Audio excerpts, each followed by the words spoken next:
Olá pessoal, sejam bem-vindos à nossa quarta aula do módulo de classificação do nosso curso Instrumental de Machine Learning. Meu nome é José Guilherme, estarei ministrando essa e demais aulas nesse curso. Nas aulas anteriores, falamos sobre fundamentos da classificação binária, onde apresentamos a ideia de classificação binária e aprendizado supervisionado. Falamos da modelagem com regressão logística, onde mapeamos valores entre 0 e 1. E na última aula falamos sobre a árvore de decisão. Bom, para fechar o módulo de classificação, precisamos falar sobre métricas de avaliações ou de avaliação. É aqui que vocês desenvolvem o senso crítico necessário para lidar com modelos de machine learning. Sem essa aula, corre o risco de vocês olharem para um modelo que acerta até 99% das vezes e achar que ele é perfeito, sem perceber que o modelo está, na verdade, quebrado. Aqui entra a armadilha de acurácia. O que seria? Imagina que criamos um modelo para detectar uma doença super rara, que afeta apenas uma em cada 100 pessoas. Se eu programar meu modelo para simplesmente responder saudável para absolutamente todo mundo, qual será a taxa de acerto? Vocês vão perceber que o modelo vai acertar 99% das vezes. Logo, se ele tem 99% de acerto, ele é eficaz? Bom, na verdade não. Ele é completamente inútil, porque ele não detecta que o único doente que precisava de ajuda. Ou seja, ele acertou 99% das vezes, mas o único que realmente estava doente, ele não acertou.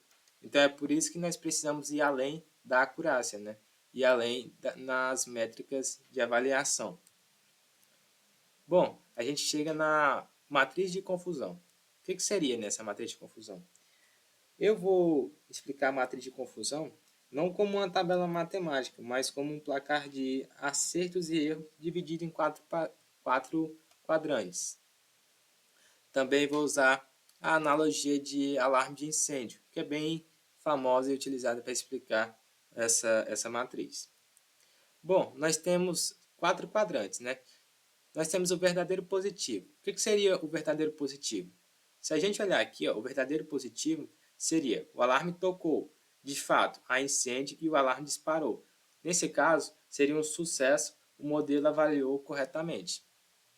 Nós temos o verdadeiro negativo. Não teve incêndio e o alarme ficou quieto, que também é um sucesso. O verdadeiro negativo é esse. Então, perceba que esses são os dois casos de sucesso. Depois, a gente chega no falso positivo, o alarme falso. Não teve incêndio, mas o alarme tocou porque alguém fumou um cigarro por perto, Inconveniente, mas não mata ninguém. Por mais que seja inconveniente, ele ainda é seguro, a gente não é um caso de erro, como vocês vão ver no falso negativo, Bom, e por fim o falso negativo, que seria a omissão. A casa está pegando fogo e o alarme não tocou. Esse erro é catastrófico. Esse erro, a gente pode até, por exemplo, relacioná-lo como o erro onde a gente estava avaliando os pacientes. O paciente que ele estava doente, nesse exemplo aqui que eu mostrei para vocês, aqui, que o único doente que veio consultar e o modelo não conseguiu avaliar ele, como de fato estar doente, isso seria classificado como um erro catastrófico, Seria de fato, o falso negativo. Então, perceba que a gente tem até tolerâncias, Esse aqui seria o inconveniente, seria beleza, ele errou, mas dá para corrigir. Já esse tipo de erro, como o falso negativo, são erros que não podemos deixar passar em hipótese alguma. Bom, a gente chega aqui nos tipos de métricas, Bom, a primeira, a acurácia, O que é? Mede o acerto geral, Quantas bolas acertamos no alvo, não importa a cor. Ela é dada por essa expressão, o verdadeiro positivo mais o verdadeiro negativo sobre o total. Quando usar ela, A gente usa quando as classes forem bem equilibradas. Por exemplo, num contexto de e-mails, de detecção de spams e não spams, onde a gente trabalhou aqui bastante, até na árvore de decisão, é um bom exemplo de acurácia, né? Onde metade não são, por exemplo. A gente também tem a precisão. O que seria a precisão, né? Foca nos falsos positivos. A pergunta aqui é, de tudo que a IA disse que era positivo, quanto era de verdade? Bom, ela é dada por essa expressão, né? A gente tem o verdadeiro positivo sobre o verdadeiro positivo mais o falso positivo. Aí eu trouxe um exemplo de cenário, né? Por exemplo, um filtro de spam. Se o modelo tiver baixa precisão, ele pode mandar, né? Ele vai mandar um e-mail importante de um cliente direto para a caixa de spam, que seria o falso positivo. Nesse caso, o prejuízo é alto. Queremos a precisão máxima sempre. Então, dada essa expressão, nós vamos querer sempre maximizar a precisão para evitar a IA, né, o modelo fazer ou tomar decisões equivocadas, né? A gente tem um recal, né, que é a acessibilidade. Ele foca nos falsos negativos. A pergunta que é, de todos os positivos reais que existiam no mundo, quantos a IA foi capaz de capturar?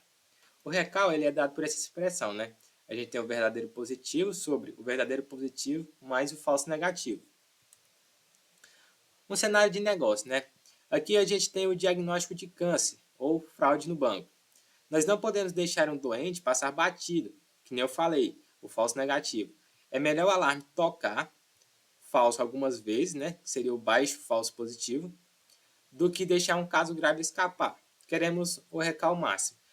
Foi o que eu falei. Se a gente tiver num contexto de saúde, por exemplo, né, no âmbito de saúde, nós não podemos ter baixa precisão, nós não podemos ter baixo recal. Queremos sempre ter um recal máximo. A gente até menciona aqui, né, que é melhor o alarme tocar algumas vezes, utilizando a analogia de alarme de incêndio, do que deixar um caso grave escapar, né, que seria a casa de fato pegar fogo.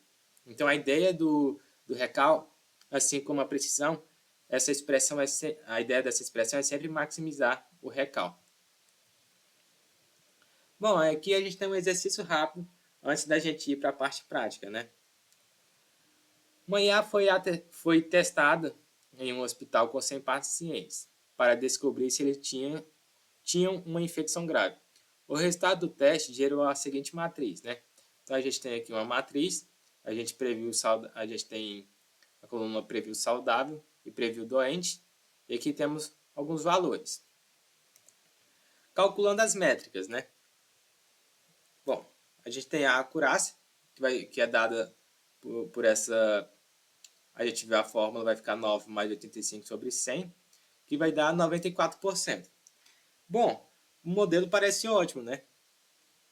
A gente vai para a precisão. A precisão vai ser dada por 9 sobre 9 mais 5, que dá 9 sobre 14, que é igual a 64,2%. Aqui, né, das vezes que ela apontou a infecção, ela errou bastante até. A gente tem que lembrar sempre que a gente quer maximizar ao máximo maximizar, né, ficou redundante, mas a ideia é maximizar a precisão. E o recal, a gente tem que é dado por 9 sobre 9 mais 1, 9 sobre 10, que dá 90%. Ou seja, ele conseguiu capturar 90% dos doentes reais. Olha que interessante, né? Se olhássemos só a acurácia, onde ela deu 94%, acharíamos um modelo incrível. Mas como é uma área da saúde, o recal, né? Esse recal aqui, de 90%, ele acende um alerta. 1 em cada 10 doentes, né, que seria o falso negativo, foi mandado para casa sem tratamento. Agora fica a reflexão. Vocês como gestores, vocês aprovariam esse modelo rodar no hospital, né? Percebendo que a gente não conseguiu maximizar 100% nesse recal? Bom, do meu ponto de vista, eu acredito que não. Eu espero que vocês reflitam essa parte teórica e esse final aqui do exercício para entender um pouco o contexto das avaliações do Machine Learning. Nem sempre, né, nós devemos olhar só para a acurácia. Devemos também ter um olhar muito crítico para essas outras duas métricas. Bom, pessoal, sobre a parte teórica É isso. Eu vou fazer um exemplo de código prático dessas métricas, que são até simples, lá no Google Colab. E eu espero vocês lá. Espero que vocês abram o Google Colab de vocês também, para que vocês acompanhem o passo a passo do código. Bom, pessoal, aqui na parte prática, né, o que nós vamos estar fazendo? Nós vamos criar duas listas no Python. Uma com os diagnósticos reais dos 100 pacientes e outra com o que a nossa IA previu. Depois, nós vamos pedir para o Skitlearn calcular a acurácia, precisão e recal automaticamente para nós. Bom, pessoal, o código ele é de fato bem simples, bem curto até. A gente vai começar importando o NumPy. Na verdade, conectar aqui numa máquina antes, para ele ir me sugerindo aqui.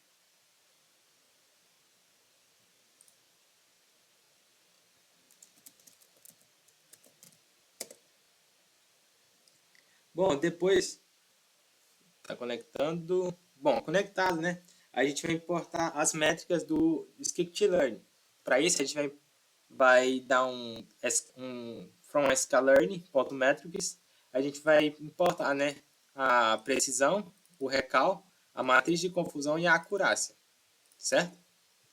Bom, o que nós vamos estar fazendo depois, né? Bom, agora a gente vai adotar as seguintes legendas, né? Nós vamos criar os nossos dados reais, só que nós vamos adotar 0 para saudável e 1 para doente, né? Nesse caso, né, nós vamos ter 90 saudáveis, né, e 10 doentes. Então vai ficar mais ou menos assim, ó. Nós vamos ter um y real, nós vamos ter um y real recebendo, né, um np.array, e aqui a gente vai criar o nosso array. A gente vai passar 0, que a gente vai passar vezes 90, mais, né, 1 mais vezes 10, quer dizer, vezes 10. Escrevendo errado. 1 vezes 10. Depois, o que a gente vai fazer? Nós vamos criar as previsões da IA, né, para bater com o nosso exemplo. Como assim? Para 90 saudáveis, né, eu estou falando 90%, mas é 90 saudáveis, ele acertou 85, né, que era o verdadeiro negativo, e errou 5, que seria o falso positivo. E para os 10 doentes, ele errou 1, que foi o falso negativo, e acertou 9, né, que foi o verdadeiro positivo. Então, como é que vai ficar isso? Nós vamos ter um y positivo, recebendo novamente um np.array. A gente vai passar o seguinte. A gente vai passar 0 aqui, vezes 85, mais 1 vezes 5, mais a gente passa 0 vezes 1, e mais 1 vezes 9.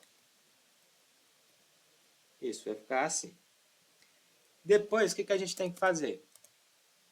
Nós temos que calcular as métricas, né?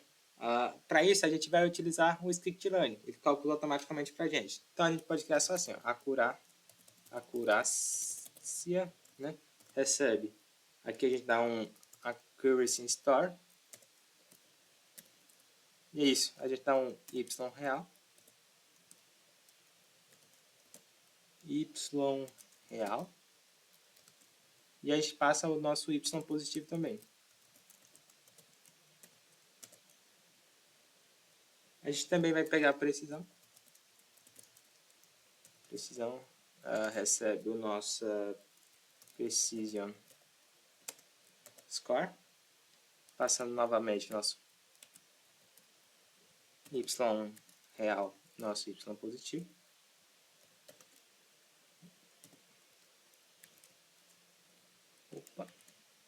Positivo. E por fim, né, a gente tem o recal, que recebe nosso y. Não, o recal ele recebe o recal score. Isso, recal score. Deixar assim. Bom, aqui o nosso recal ele vai vai receber o recall score, né? Passando o nosso y real e o y positivo. A gente só não vai estar utilizando esse aqui. Depois a gente tem que printar, né, esses desempenhos. Para isso é bem simples, usar a função print, né? A gente dá um print aqui. A gente pode usar um printf, né? Dar uma acurácia. Dá para deixar assim. Recall. Tá. Assim. Pronto. Vai ficar assim. Só um detalhe que a gente, como a gente quer, né, em porcentagem, a gente vai fazer o seguinte. A gente vai fazer isso aqui vezes 100, né, esse ponto 1f. Assim. Que é de float. Aí a gente vai fazer a mesma coisa para os outros dois. Então eu vou só copiar.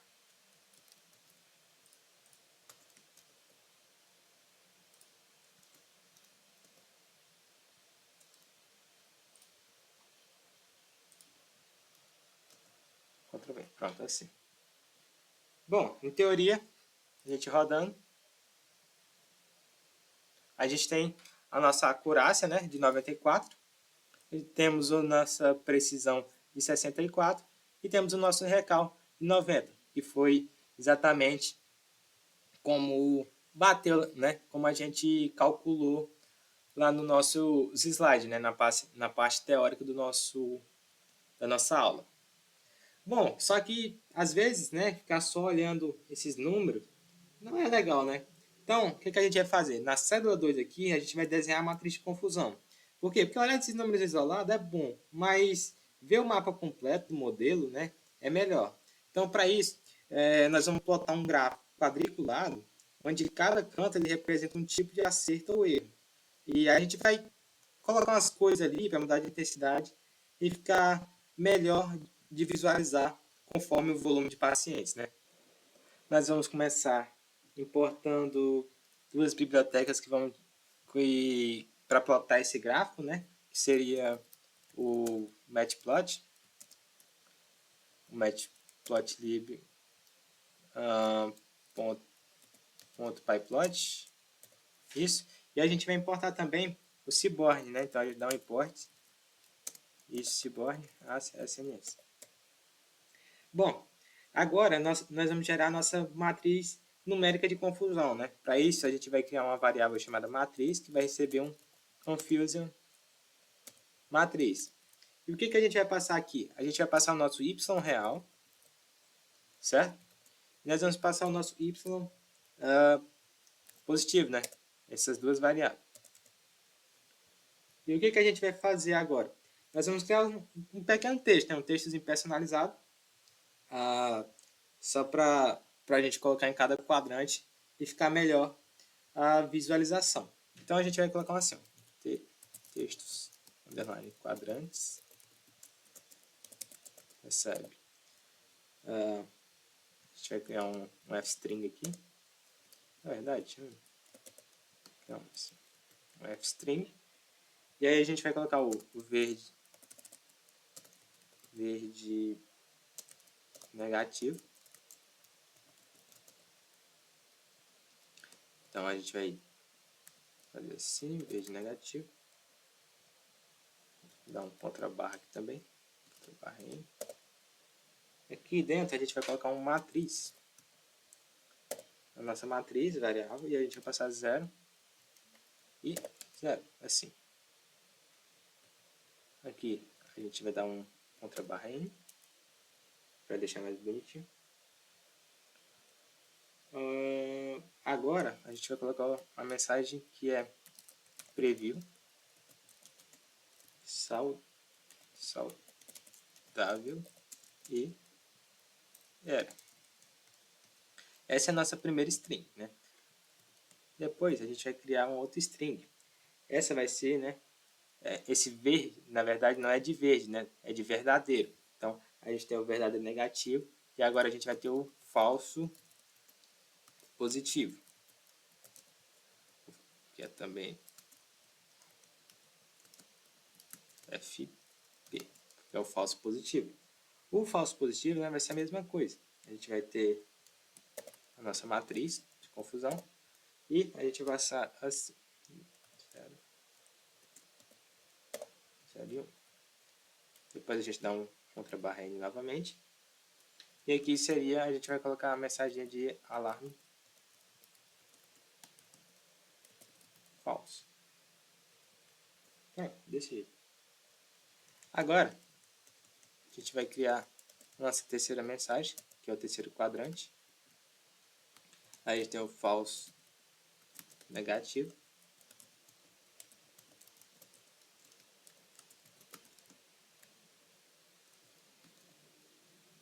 Aí a gente vai ter a matriz na chave 1. Assim. E aqui, no falso negativo, a mensagem vai ser a seguinte. Seria omissão perigosa. Perigosa. E por fim, a gente tem o verdadeiro positivo, né?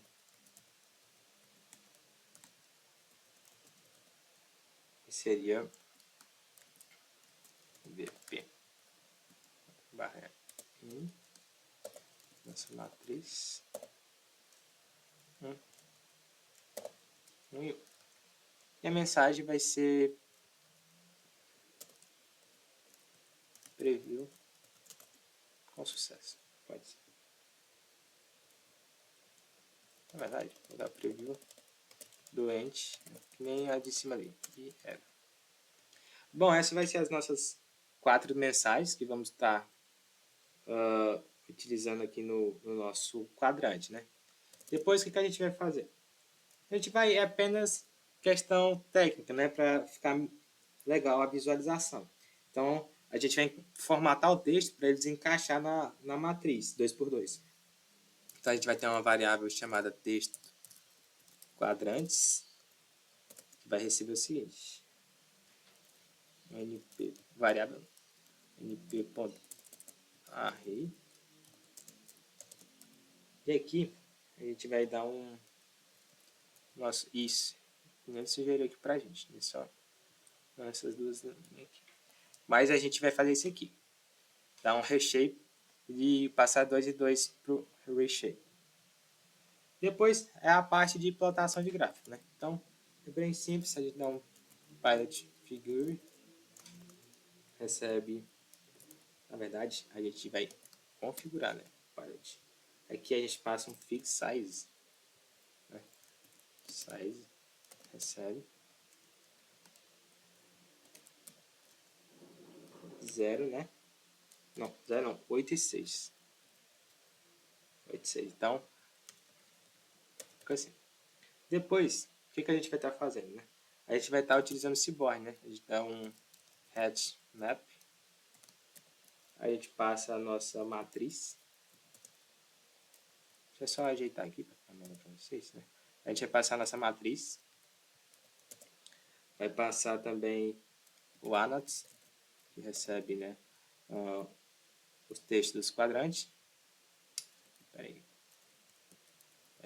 Texto... quadrantes.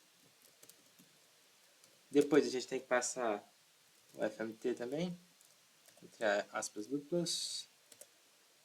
A gente tem que passar o SMAP, né, que recebe... Aqui a gente pode passar luz. Mais o que? Um CBAR, que a gente passa como falso. Depois, o que a gente vai passar? Deixa eu lembrar. A gente tem que passar também o anode. Isso, anode. Opa, underline, KWS recebe, né? Aqui a gente passa um dicionário, né? Que tem que ser uma chave, né? Chamada size. O valor dessa chave é esse 12. A gente passa uma chave também. Acho que é assim. É assim mesmo. E a gente passa o valor a gente passa o valor dessa chave como bold, né? Bold, isso, assim. Pronto. Depois, se eu não me engano, tem online. E a gente tem o edits. Assim mesmo. Aqui a gente passa 2. E o line color. Deixa eu ver se ele me sugere aqui.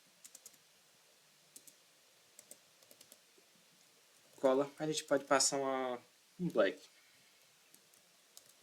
Ele estava sugerido. Bom, é basicamente isso.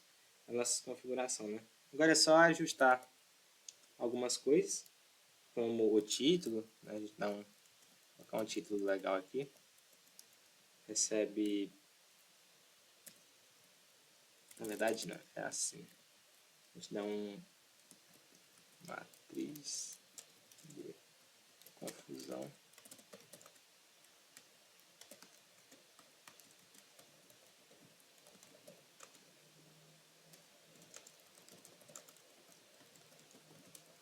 Acho que essa mensagem tá legal.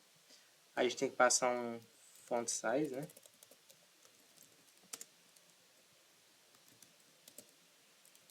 Ele não tá me sugerindo. E aí a gente tem que passar um pad de 15. Pronto.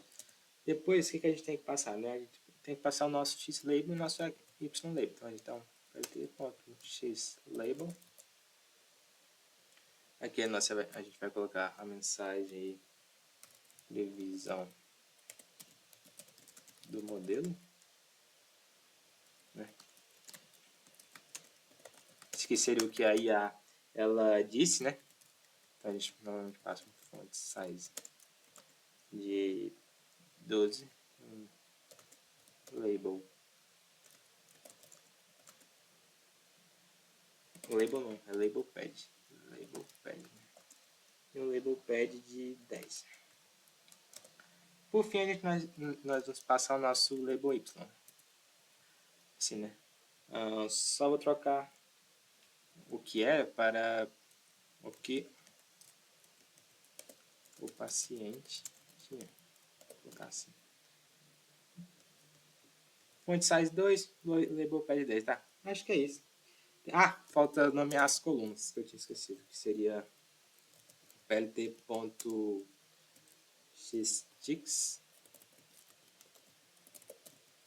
Né? Aqui a gente passa 0.5 e, na verdade é aqui, 0.5 e 1.5. Aí é o outro, é a saudável.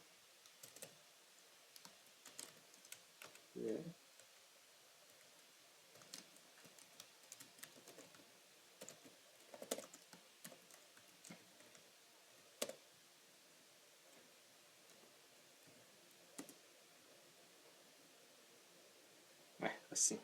E agora é só plotar o gráfico. Pronto, agora rodando aqui é para sair o nosso gráfico e aqui está o nosso gráfico, pessoal. Bom, né?